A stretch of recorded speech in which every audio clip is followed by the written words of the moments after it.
fabulous fiber friends. Welcome to my YouTube channel. My name is Karen and I am your host. I want to thank you so much to all of my returning subscribers, to my new subscribers, to my new followers on Instagram. Thank you so much. And for those of you who are new and maybe checking this out for the first time, I hope you see something you like and you will like and subscribe. Let's start with, well, I'm not wearing anything that I made right now. I'm wearing a t-shirt. I don't know if you guys remember when I saw Christy Glass shortly after her birthday last year, or right before her birthday. And so I made us, because I was on her channel, so I made us these little, I'm a glitter and unicorn kind of knitter.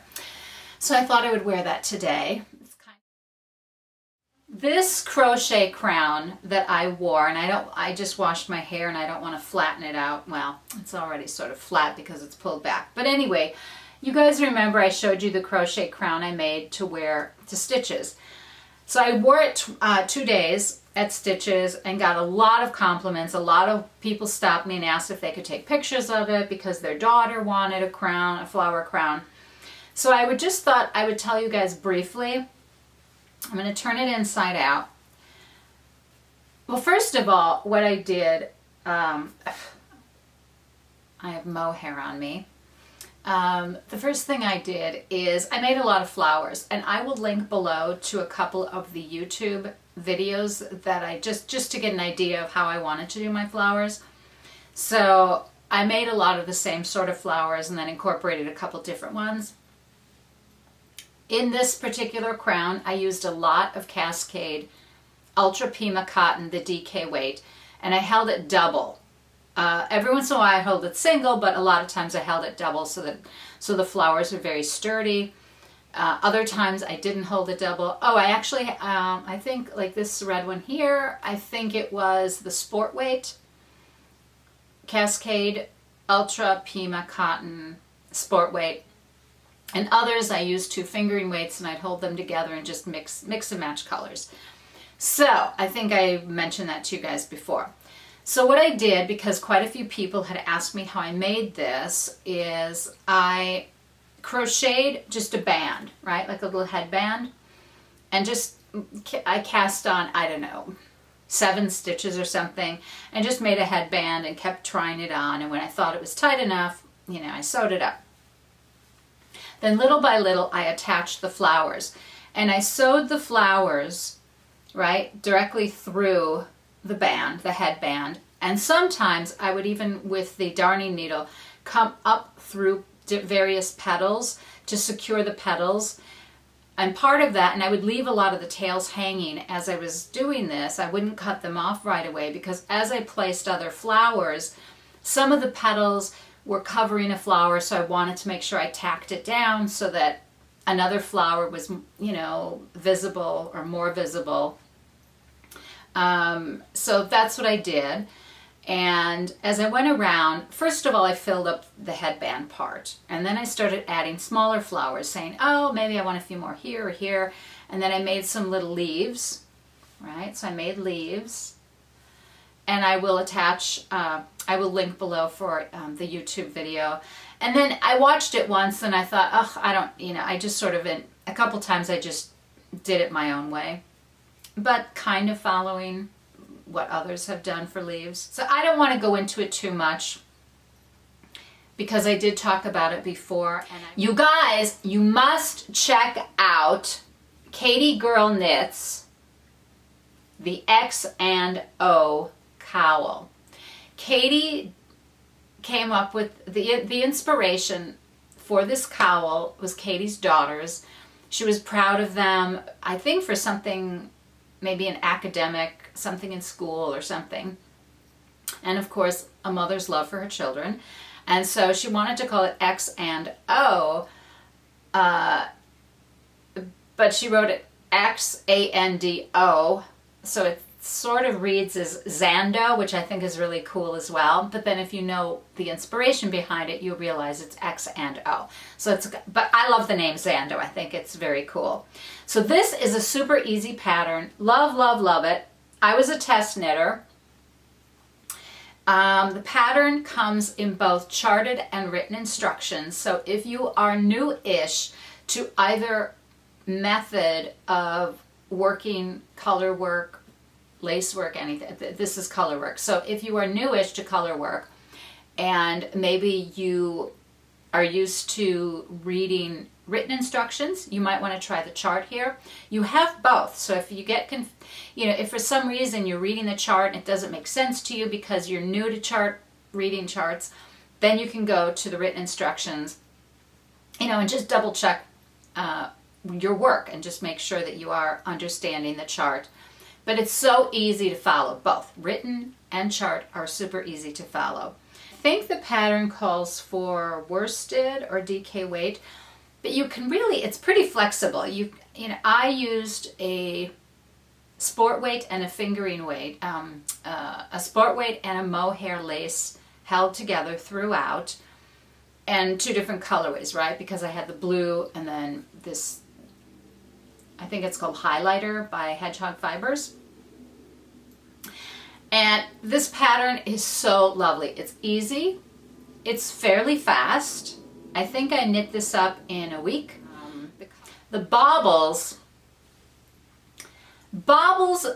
they're so pretty and I really love them in this pattern, but they're such a pain. There's so many of them. So I actually spaced mine out. They're supposed to be like every 2 stitches or 3 stitches, and I did them every 4.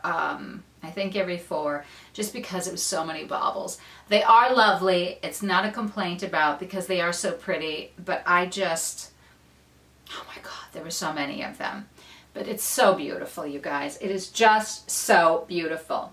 Also, I like on my cowls, I like the bottom part, the part closer to the neck, I want a little thinner, narrower than the bottom. So you can, I don't know if you can tell, my bottom is slightly wider, so I increased, I think when I got to this portion, and I was starting this last repeat, color work, I think I went up a needle size, and then I went up a needle size again for this last portion. Just so that it was a little wider at the bottom, so that it lays, because this is a long cowl, so it sort of sits down here. So I just wanted it to splay out a little bit more. So I did that. And you can wear the cowl. I've played with it, so you can wear it, oh gosh, here.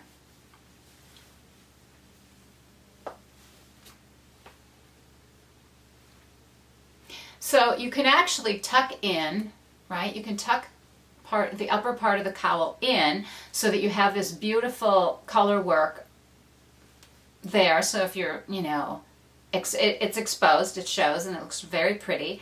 And then of course you have the color work down here. So you can wear it that way.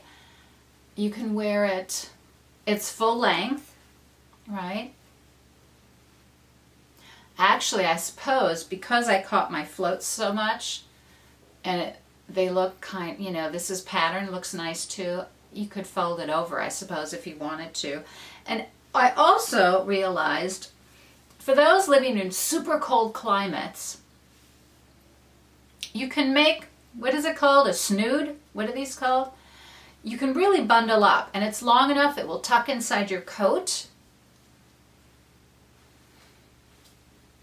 I have so much mohair on my face.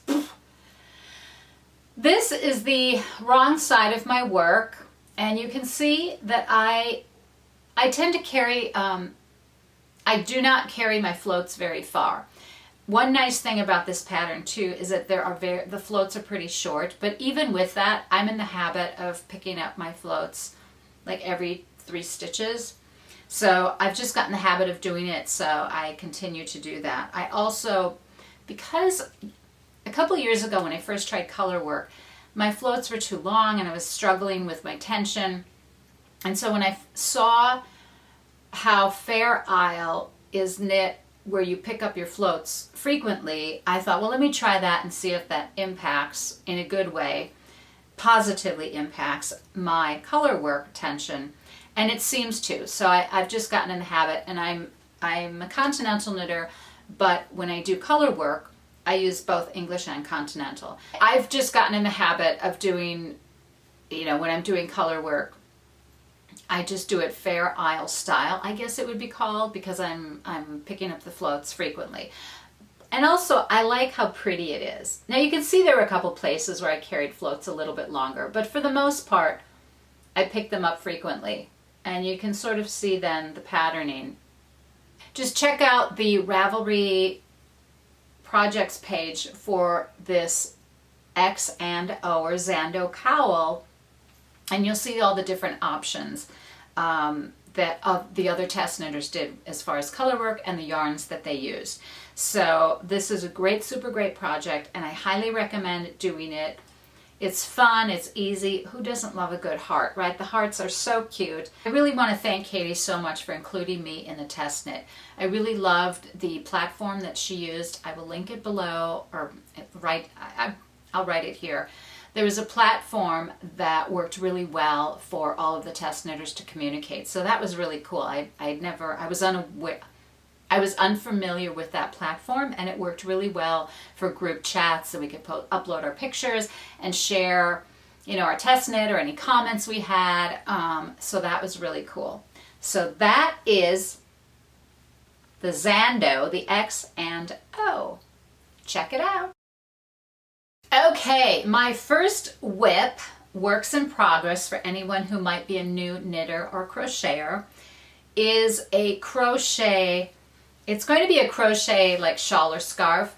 I wanted to do the Ziggy Interrupted, which I've mentioned to you guys before, but I'm so lazy to do all of the little like granny squares, and then everything gets attached, and so you will attach it into the shawl. So you do the zigzag patterning for the shawl, but you also have to stop and incorporate these little granny squares into it. And I thought, okay, that's not going to happen. I'm too lazy for that. So I decided to just cast on and do the zigzag patterning.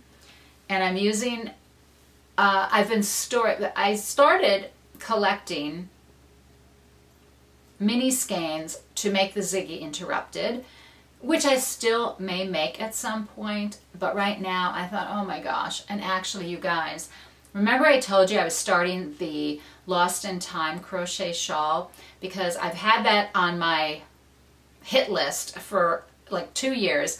And then I was watching the Chevy Rell podcast, and she was working on one, and I said, oh my God, I forgot I've been wanting to make that. And that too, because there's a lot of patterns that are unfamiliar to me, because I only know basic crochet. So I put that one aside, you guys, so that I could work on this. And this is so satisfying. So I've used a lot of my minis that I was going to use for the Ziggy Interrupted.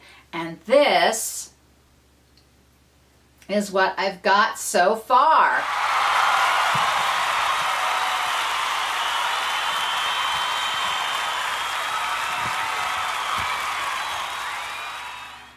You guys, I love this. My husband and I met a friend of my husband's out for dinner the other day.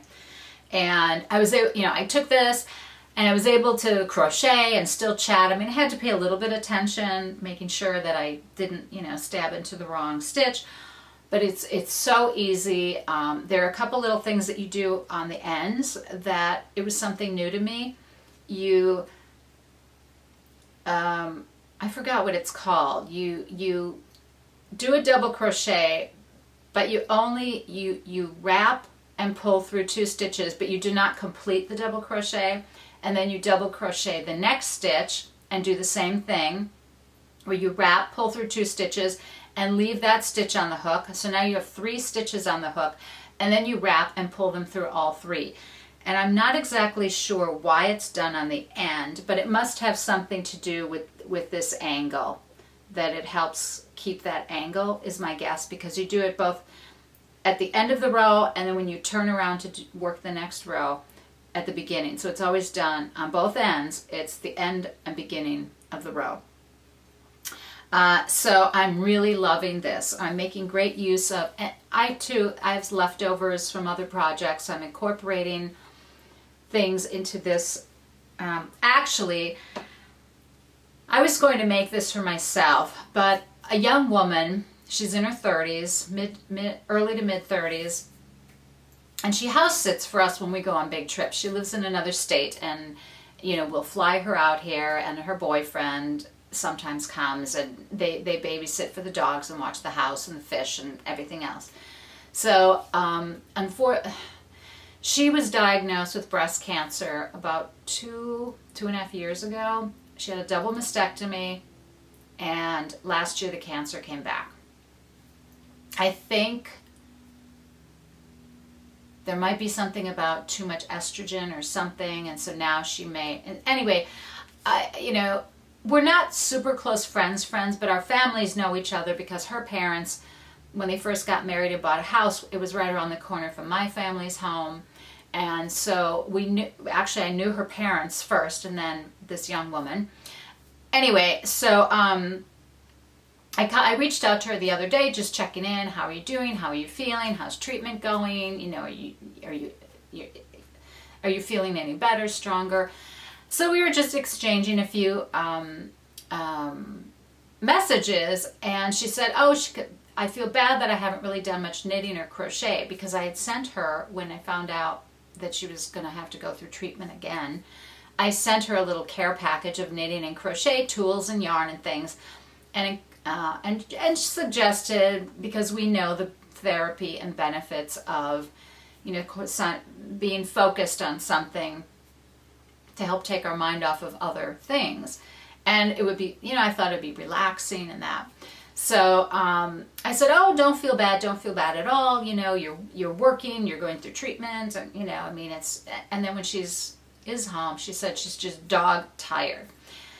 So I decided that as much as I love this, I'm going to gift this to her because she had asked me, oh, what are you working on? So I sent her a picture, and she said, oh my God, that is so beautiful. I said, that was it. I'm sending it to her. So she will be the recipient of this lovely crochet shawl. And I'll just make myself another one in future. But you guys, I have to say, I forgot how much I love crochet. It's fast. Then I put in a color, you know, I worked in a color, and then I thought, I don't really like that with what's going on. I just, somehow it was too shocking to the rest of the color patterning. So it was, and I had done quite a few rows, and so it was so easy, right? You just rip it out and then start over again. I love that about crochet. So that is this work in progress. That is that is my, I don't know what this is, zigzag pattern, ripple pattern, and I am using a double crochet stitch, not a single crochet. So this is all double crochet. In the US, that's what we call it, double crochet. And in the UK, I think you call double crochet a triple crochet, maybe? Treble crochet, I think. Is that it? Is that correct? Okay, on to my next whip. Hey, Bermuda Beth. I think she knows that I love lace work, and so she gifted me her Hanging Leaves, which is a top-down lace yoke sweater. I will insert a quick video just showing you of me trying it on. And we're back. So what I was really excited about when I received the pattern is when I was at VKL, I was gifted as part of a presentation cocktail party by Rowan some 100% cotton yarn, Egyptian cotton yarn. So I decided I'm going to give it a try on Beth's Hanging Leaves pattern. And it is so fabulous. You guys, it is unbelievable. This cotton yarn is softer than soft. So I am experimenting with these, and so far the results are like butter. Butter, butter, butter. Everyone says it's like butter. It's truly like butter. Or olive oil or something soft and silky. It's just so fabulous. If you haven't tried it, do try it, mixing mohair with cotton. I think for those of us that live in warmer climates where even when it's chilly here, it isn't necessarily cold. So we do get sweater weather. But I think the cotton, it'll be a little, you'll still have the cozy from the mohair, right? It'll still feel that cozy. I love that coziness from mohair. But I think the cotton, it just, the feel on your skin is just, it's delicious. That's all I can say. Delicious. Oh my gosh, who keeps calling on my cell phone? My barking dog. Bow wow wow, yippee-yo, yippee-yay, bow wow, yippee-yo, yippee-yay. Anyway, I'm a rhythmic dog. Remember my video? I'm so crazy. You guys, I'm like a Looney Tunes. When I, on my feed, Nomadic Knits posted this issue, I had to have this shrug. And I've already put a little yellow tab and I've read my directions. Here's that shrug in full, you know, all styled up. This is lovely too. There's lace work there, and at the top, this is mohair. There are a few patterns out right now that have that, where you work the main body and in one yarn, either in worsted weight or DK weight, and then you work mohair, and then you do your neckline back to the main yarn. So, but this one is very pretty as well. I like long sleeves. I'm partial to either 3/4 or long sleeves. Right, ladies? Some of us, we get to a certain age, and even if you work out, you still don't want to show your whole arms, or at least I don't. I know I shouldn't care, but I do. Plus I have long, thin arms. I always say like chicken arms. So my husband sometimes, when we're driving, and if I do an oops, you know, sometimes you're not paying attention, or you get too close, or you have to put the brakes on suddenly, and I'm like, oh my God, and my husband says, there she is waving her chicken arms.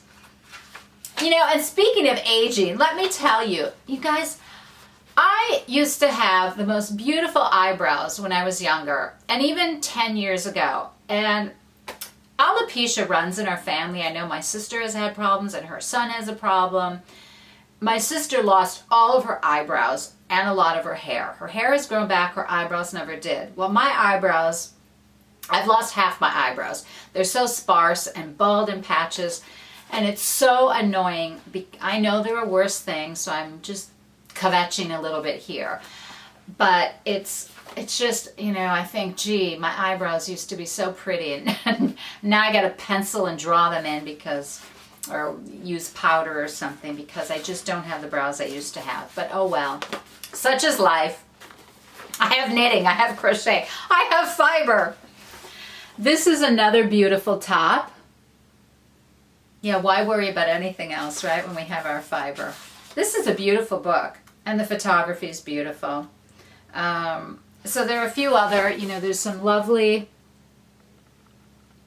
there are lovely other garments in here. So if you haven't ordered your issue, or if you can get it at your local yarn store, you guys, you need to order it. So I'm very excited about making my shrug. I was at Stitches. Did I go over all of my purchases yet? I'm not sure I did. This is from Queenie Crochet. This is called Incognito. And I loved, I'm looking, oh, here's the logo. So I got a couple of skeins of that. And I also purchased, you guys, you know what? My husband actually likes glitter yarn. He loves anything sparkly. So when we were at Stitches West, and we were at Apple Fiber's Studio Yarns, or Apple Fiber Yarns, so beautiful. They have gorgeous colors. And they had this beautiful, it's a sort of, I don't know if this is still in the teal family. I guess it is, really. And you know what? My husband really wants me to make him a sweater with this. But the more and it has a little bit of sparkle in it. I'll show it to you. Yeah, what is it? Apple Fiber Studio. That is the correct name. Apple Fiber Studio. That's the color. And I want to see.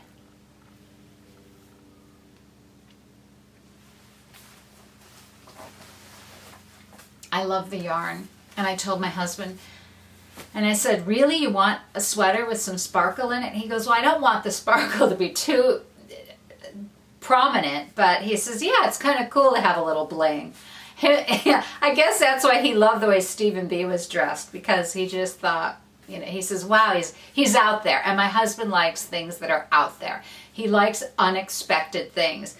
So for him to wear, I mean, he has even asked me, why can't you make me a lace sweater? And I said, well, laces, I know we shouldn't be so gender specific, and when it comes to yarn colors, I don't believe that pink is for girls and blue is for boys. I think anyone should wear any color as long as it's your warmer, cool tones, as long as it works with your complexion, that you can wear any color. In fact, I stopped a man at Stitches West who had on a pink sweater, which is so beautiful. And I posted on my Instagram that like pink is for everybody. So, and my husband, you know, he has no problem with colors, sparkles, lace, but I kind of drew the line at the lace. I said, I don't know if a lace yoke sweater for him. I'm curious actually. Because he doesn't care about gender specific colors either, or styles. That's just, and it's weird because he and I both grew up at a time when, you know, society, that's what they did, right? It was very gender specific. And I think I heard, I don't know if this is true. I was watching someone, Justine, she's a French woman, but living in Germany. She's a designer. Justine Leconte, I think is her name. And I was watching her YouTube the other day, and she was talking about, you know, she's so thrilled that there's less gender specific garments. People, you know, you've got a lot of androgyny going on in fashion as well, and, you know, men wearing a little bit, not tons of makeup, but a little bit of makeup. And I think, I heard, I don't know if this is true or not, that because there was a time, remember, royalty would wear pink and blue and frills and lace and all sorts of things, and that stopped. I know because fashion changes, and that was and also that was royalty in the upper classes, right? The peasants, the majority of us, were wearing our, you know, our rough hand-spun woolen garments that were not fine and they were scratchy, and that's how most of the people dressed. Then, but once it came to the 20th century, I think, I don't know where it changed, but I heard that in the 1950s, when like Madison Avenue and all the ad executives, when that became a huge thing, that I don't know if it was them or the manufacturers of garments that realized if they make gender specific colors and garments, there's less hand-me-down from one child to the next, right? And people had a lot of babies back then. So if you have gender specific, we will sell twice as much clothing. I don't know if that's true. I don't know if I just misheard some. This is something I heard years ago, so I don't even know if it's accurate. But if it is, that's, you know, that's where the problem started. But anyway, I digress. My husband has no problem. Do you guys think I should make my husband a lace work sweater? I guess it would depend. If it was just a little teeny weeny lace somewhere, it wouldn't matter. I mean, it wouldn't be a frilly thing. I mean, even he might draw the line there. So he really wants me to make a sweater with this. And the glitter is subtle in here. And I was thinking about mixing it with this mohair yarn. And who is this mohair? Wait, hold on. I bought this at my local yarn store, the Altered Stitch. And oh, it's a Hedgehog Fibers. So I really love these two together. But now I want it for me because I bought a skirt recently from Free People. It's so pretty. And the skirt is about this color. So I thought if I made myself a sweater with that. So we'll see about my husband. Maybe I'll make myself, I could make him, I guess I could just buy more yarn for myself, right? And then just make myself a sweater. I had ordered before I went to Stitches. It's so fun. You order things, you come home and there's mail. Yay! So I love Asylum Fibers. Hi, Stephanie. Stephanie's so sweet. And I ordered, I'm kind of, even, you guys know I love pinks and I love teals. And I love mixing pinks and teals or close together. But I'm also kind of starting to lean towards kind of that orchidy, purpley pink. It's still pink, but, you know, you guys know what I mean, right? Sort of orchidy-ish. So that's what I've ordered. And these are actually called Flower Child. So I've got some Flower Child, I've got mohair, I've got Sparkle DK. I love these colors. And they're all the same. It's all the orchids. So I got a bunch of that. I was unfamiliar, or I think actually I probably had forgotten about Pancake and Lulu yarn, because I think Christy may have interviewed her a long time ago, or for some reason it rings a bell, and I had forgotten about it, and I came across her on YouTube. She has a YouTube channel now, and Pancake and Lulu is a dyer. Her name is Amy, and so I ordered some yarn from her. Again, not sure what I'm going to make. I know it's bad. I really should have a project in mind, and sometimes I do, and I make my purchase, I put the pattern, I put it all in a project bag so that it's together when I'm ready to go. Other times, I just buy yarn because I love the yarn, the colors are pretty, I have a half-baked idea of what I might make, and then I change my mind because squirrel, some other pattern comes that I really want to make. I was curious about this bright pink, so almost a neon pink. So I only ordered one. I just wanted to make sure the color, because sometimes the neon can be more yellow or more blue, and I really want more blue, and I really love this, and so I may be ordering more of this because, or they could all work together, right, as some crazy color work thing. By crazy, I say crazy lovingly because I mean just wild, like a wild color. Maybe they'll all be great for in a color work project. We are going to have a new little segment today, and it is sewing. I have been inspired by Constance. I think a lot of you might follow Constance. What is her podcast? Stitching Over the Days, I think it's called. I'm sure you guys know who I'm speaking of. Anyway, she does a lot of sewing, and she does beautiful work, and her knitting, her sewing, and she's really just gangbusters in the making department. So inspired by her, and who else? Oh, and Tie-Dye Diva and Eris Knits. I love their podcast too. They too do a lot of sewing. So kind of inspired by those makers, I thought, gee, I should pick up fabric and try to knit a very basic, simple pair of pants. And it's these yellow pants here. I liked the ruffle at the bottom. They're just elastic waistband, right? I wasn't sure which size to cut the fabric of the pattern piece, because sometimes the European sizes, I'm between sizes, so I thought, well, better if I cut one size large.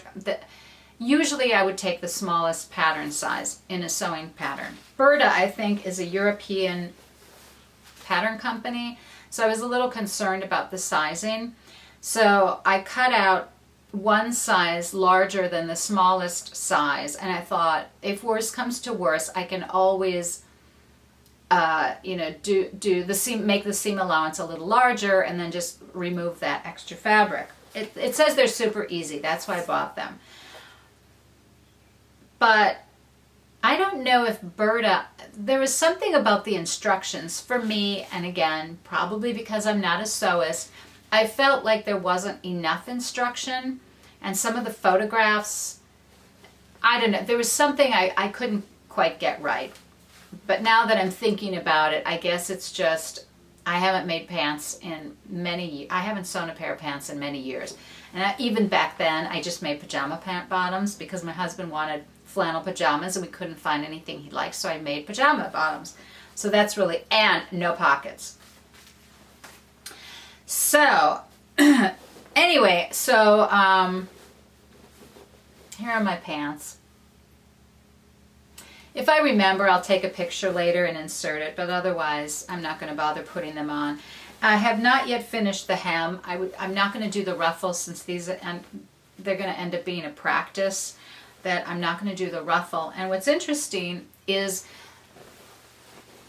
the fabric, I guess this is 45-inch wide fabric, right, folded in half.